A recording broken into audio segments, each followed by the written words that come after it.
Have you found a way to set yourself as an authority in the healthcare space instantly and boost your reputation toward your patients and be connected with hundreds and thousands of leaders just like you to support each other and to accelerate together? Stay tuned for this episode as we discover the tips for how you're going to do that. Private practice owners, are you ready to rewrite the rules for your practice so you can have more time off, a great team, and more income while delivering better patient care? Then you are in the right place. Welcome to the Provider's Edge podcast. I'm your host, Sabrina Rombach. I'm a provider, an international peak performance keynote speaker, and a best-selling author. My guests and I help providers like you control your practice, control your life, control your future. This is your defining moment to be a disruptor in healthcare. Hi, everyone. This is Sabrina Rombach here to our very first episode of the Provider's Edge TV. We're going bigger and better. And after more than 100 episodes on the Provider's Edge podcast, we have refocused and now launching into the new space of leveraging media in an even different level. So now you can watch us, connect to us from our website, sabrinarombach.com, and also on Roku, Fire, Apple TV. So I'm so excited to be in this space because, healthcare has been different. We have been seeing a huge amount of staff turnover, and it's really not just in the healthcare space. And one of the major things is due to overworked people. We are so burned out and inefficiency in our system. And also what I believe inefficiency also comes from how we lead, how we represent ourselves.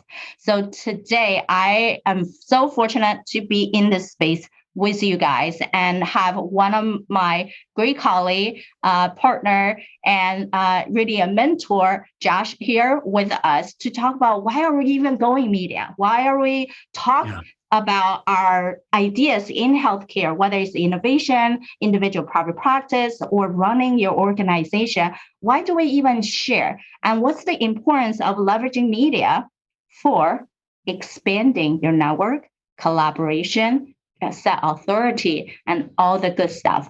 So again, thank you for being here and can't wait to continue this conversation. Hi, Josh. Thanks for spending some time with me on the first episode of the Provider's Edge. For sure, Sabrina, this is very exciting. On your way to becoming the queen of all media.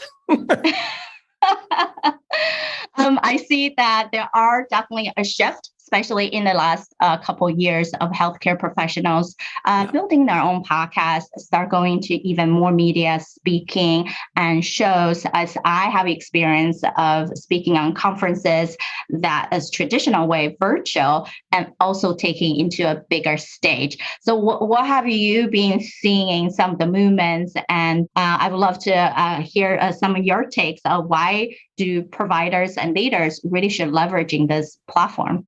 Yeah. And I've been studying and leading on consumer behavior for 15 and a half years now as a syndicated newspaper columnist, nationally syndicated newspaper columnist.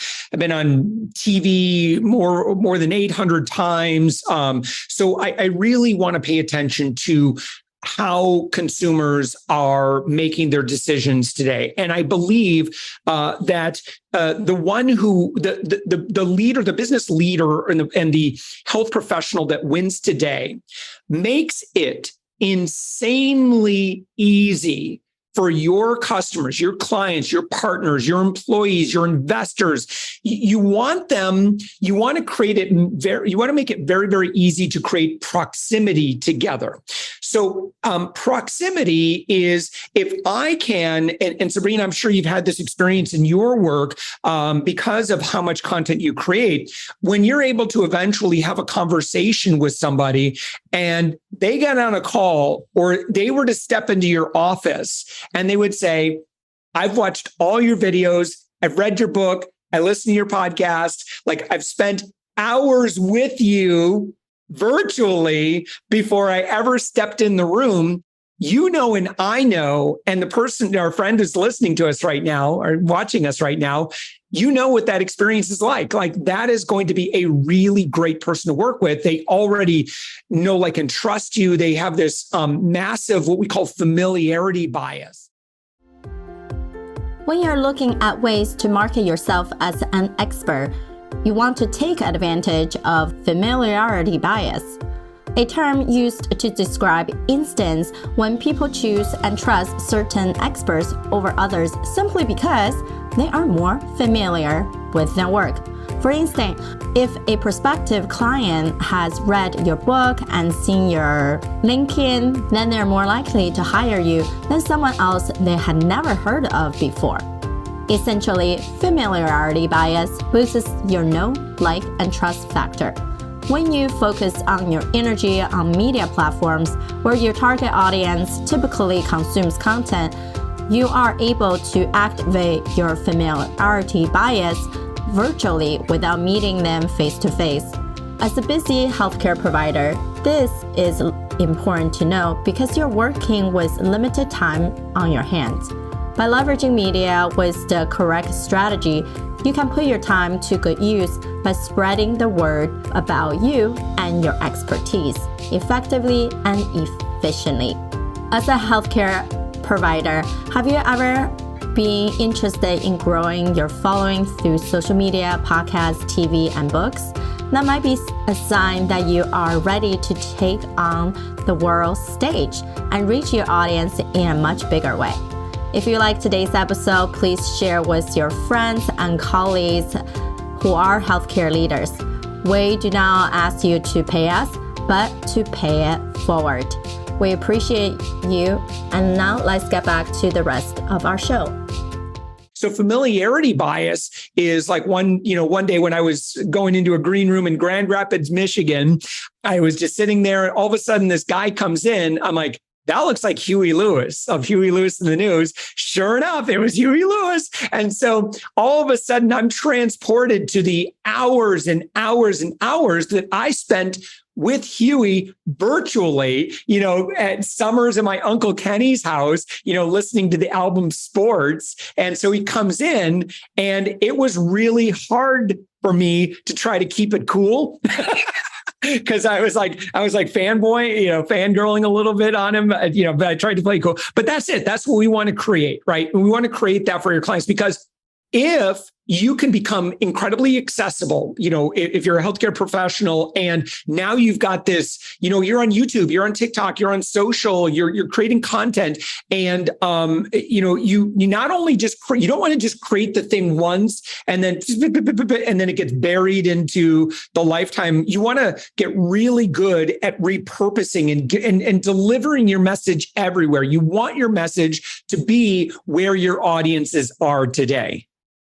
Yes, that's so crucial is we have to figure out who our audience are. Now, this show are specifically for the practice owners, the leaders, the people who are innovators, who are disruptors in healthcare. So being on this show, we know we're going to connect it with equal level of success and like-mindedness so we can truly rewrite the rules for healthcare practices and how we treat patients, how we treat our staff, and how we create our own life. And that's why my mission has always been helping providers, leaders like you guys to control your practice, control your life, and then you can truly control your future.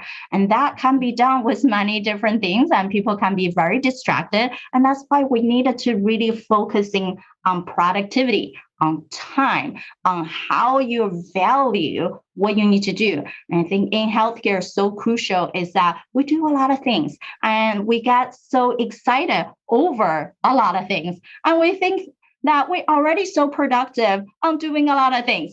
But we all know in reality, being busy and being effective and getting the result that you want are so different. And yes. When we are busy doing busy work, and even you think that's the right quote unquote, without a third party a clean pair of eyes has not been so involved in what you day to day, how you speak, how you communicate. When you don't see what you're not seeing, you will never able to move forward. So that's what I love to serve people in the space of optimizing our individual provider leadership efficiency and then optimize our practice efficiency with the right team. How do you attract the right people? How do you go get over the conflict, but use that conflict to actually up-level people, and how we can use technology to help us instead of feeling like, oh, big data is going to be taking away my authenticity or my authority. And what Josh said is so crucial. We have to be with people where they are. We can't think anymore as I learned all this, I build my practice, people just come to us. I think that's just idealistic of saying that, oh, patient will love us. And then eventually they'll tell people and that people will tell people. That's correct. But we still have to be out there, to put ourselves out there, to represent who we are. Do you think that's like a crucial thing? And that's why being able to speak on shows, and then that's my true feeling is that we know in reality, if you guys haven't gotten into podcasts or media much, if the show is ranked less than 10%, top 10% globally, they probably barely have 30 to 40 downloads per week. So don't really think there's just so many shows, there's so many new shows. So that's not going to get you that further of where you need to go. You need to actually do a bit of research, or the host like myself has been in media for many years, being trained with Josh and many other big people to learn how to position ourselves. And therefore I have a whole team. And people always like, Sabrina, I don't get it. You still practice clinically and you do your advisor, you speak and you do your media. What the heck? And like, you're doing too much. Like, well, I do intentionally with a set amount of time with a huge team that can do this for me, right? And that's how we become efficient. So just I know you help a lot of people in that world of representing themselves confidently on camera and being positioning. How do you put everything together also efficiently? Yeah, well, certainly, again, as I mentioned earlier, repurposing is a big part of that. And I think that maybe someone that's listening to our conversation, Sabrina, might be a little stressed when they think about this pressure that they have to be everywhere. But the reality is, and why I'm such a big fan of video-based conversations like this, is because while you and I are having this conversation, I mean, you're dispensing a lot of wisdom.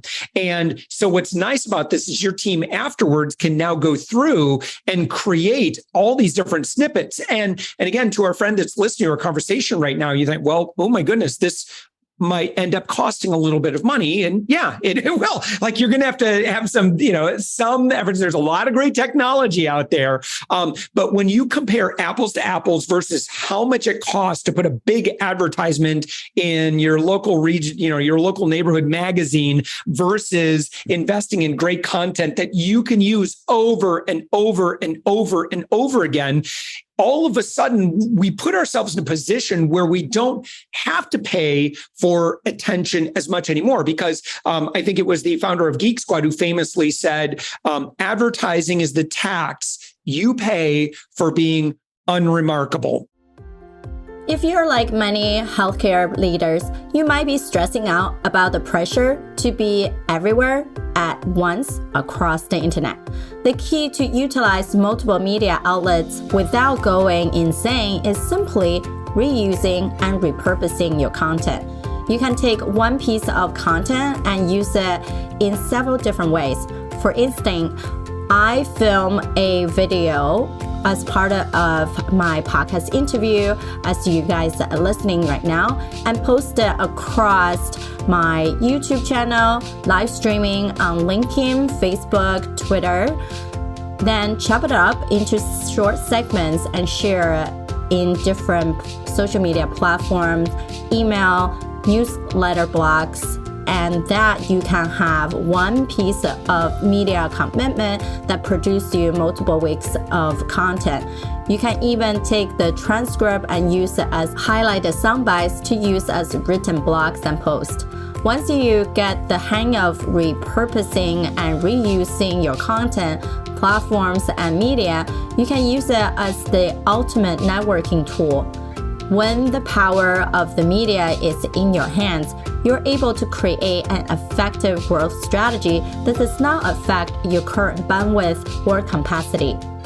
So our goal here, and I think there's two ways that you can do this that I'm a big fan of. Number one is we've been talking about is content and reusing that content, repurposing that content, and finding all sorts of different ways that you can get that in the hands. Make sure, if you're going to go through the effort to create these video clips, why not embed them on a page on your website, where you can talk about your services and what makes you unique, with your patients and with your clients. But I'll say that the other reason that I'm such a big fan of content, platform, and media is that it is the ultimate networking tool. It is the ultimate networking tool. So just kind of put some ideas out there, Sabrina. And I know that, you work with some amazing people who are growing their practices. They are also, though, trying to balance that, versus, their own personal bandwidth. But, if we kind of go back to, some E-Myth stuff, our number one responsibility is certainly if we're the founder, CEO, or if we're somehow responsible for the growth within our organization. Well, that's where we should be spending a good chunk of our time is on growth. In today's episode, we discuss advantages and strategies for using media to leverage your expertise and expand your network. If you listen all the way to the end of this episode, I would suggest you put some of these strategies in place to see how they work for you in terms of time spent and productivity. To recap, number one, using the media can be a powerful tool to grow your practice without biting off a chunk of your schedule. As a busy healthcare provider, you need to worry about taking care of your patients and your team in addition to taking measurements to grow your practice. Chances are you're already putting in about 80 hours per week, and there is only so much time you have to put to work without anything before getting burned out. When you use media effectively, you can be in many places at once without cloning yourself or running from one place to another at lightning speed. With some planning, a click of a few buttons, you can boost your online presence dramatically in a short amount of time. Number two, reusing and repurposing your content is the key to being everywhere at once. You don't have to create a new piece of content for every single online platform. Instead, you can take your videos and written posts and reformat them in different ways. For instance, you can post the same video on your website and YouTube and then chop it up as a blog post to create several written social media posts. This way, you can show up for your audience in a balanced and sustainable way. Number three, focus mainly on advertising yourself where your target audience is, because that's the best use of your efforts. There's no point in taking the time to film videos and write elaborate blog posts only to post them in places where your audience does not normally consume content. Think about where your audience goes to online resources for information, and then make an effort to consistently post valuable content there. You can spotlight yourself and your business authentically without coming off as salesy or sleazy. As long as you're concentrate on showing up as your natural self and concentrate on sharing information to serve your audience, you can do no wrong. Please do not let anyone tell you differently.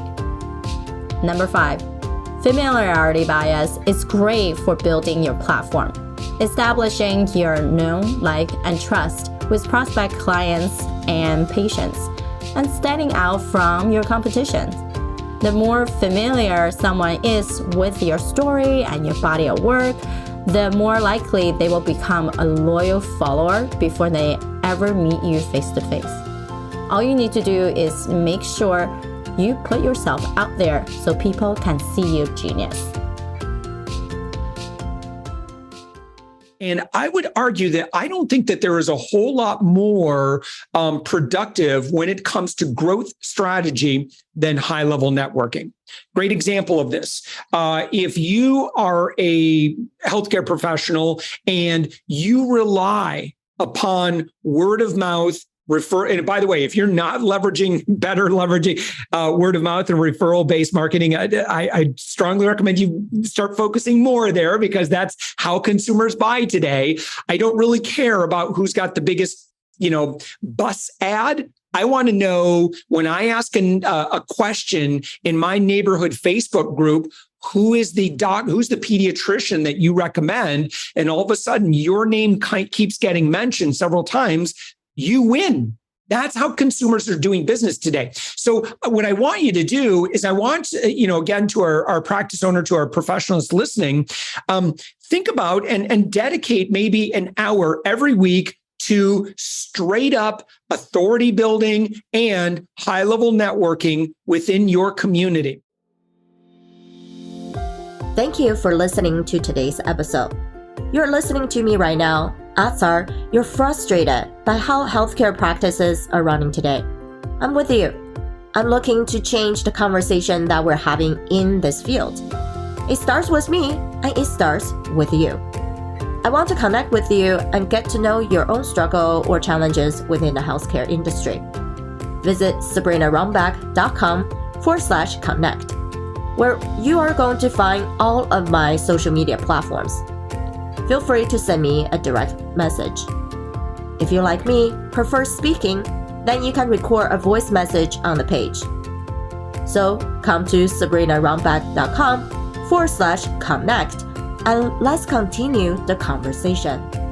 I think there were a lot of things in there. I look at the chart of the desire zone because I was taking on too many things. I was doing too many things outside of my desire zone. And that allowed me to hone things back into the direction where they should be. What was some other things? Our first call that we ever had, there was a quote that you gave me from the Dalai Lama. And these are simple things. I did, but it was about gratitude. And it hit me at that time because I'd forgotten to be grateful about what has been built. Everybody around me that sees what we're doing or sees what I'm doing here, my peers and colleagues, and they're very grateful for what I've been doing. They're like, oh, this is great. Would love to be in the position I'm in, and I forget that. But I forgot it. So that was another one. And then what was some other stuff? I'd have to go through my list. There's, the 2-minute reset stuff that we do. Just a little bit. And we even, remember, been a big meditator for a long time, and everyone goes through cycles of this, but I was so dedicated. It was 45 minutes to an hour every single day, probably at night as well. And then in a busy lifestyle, you go, oh, can't do that. Then you started thinking, well, if I can't do 30 minutes or an hour meditation, then why even do it? But you're teaching people to do 2-minute meditations, which 3 2-minute meditations throughout the entire day, 6 minutes total, in my opinion, is better than doing 45 minutes an hour every other day. It just made more sense. And it was so much easier just to kind of center myself back in and go back at it. So, and one thing now, I'm going to have to do a plug here, is this. Yeah, and I was going to do this, didn't you? So this clock right here has been, I don't know if yours is next to you or not, but you held this up for me one day. And we're talking about time blocking, time blocking and everything else. I said, well, where is that? So I bought it on Amazon, and it has the clock and the 5 and 10, 15 minutes and so forth. It is awesome. And so when I started using this thing, I started realizing oh my gosh, when I'm actually tracking my time, I've got a lot of it. When I'm not tracking my time, even if you take a 5-minute break to surf the internet, and it's 15, 20 minutes later, the time goes fast. So it's been I can get so much stuff done in a 15-minute period. It's crazy. So come to sabrinarumback.com/connect and let's continue the conversation.